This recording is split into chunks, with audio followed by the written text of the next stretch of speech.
Pemilik 0,14 narkoba jenis sabu bernama Gus Dur Waulat divonis 3 tahun penjara.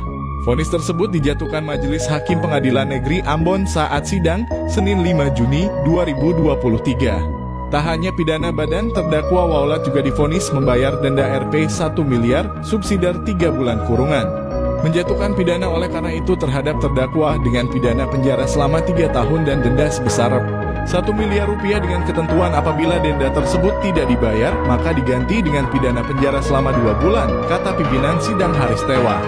Majelis Hakim juga menyatakan terdakwa telah terbukti secara sah dan meyakinkan bersalah melakukan tindak pidana menguasai narkotika golongan I bukan tanaman, yakni sebagaimana diatur dan diancam pidana dalam pasal 112 ayat dalam kurung 1 Undang-Undang Nomor 35 Tahun 2009 tentang narkotika. Putusan tersebut diketahui lebih ringan dari tuntutan tim jaksa penuntut umum dalam kurung JPU yang diwakili Ella Ubleu.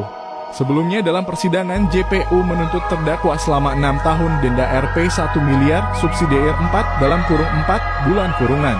Meski berbeda, namun baik jaksa maupun terdakwa tak mengajukan banding. Keduanya sama-sama menerima putusan majelis hakim.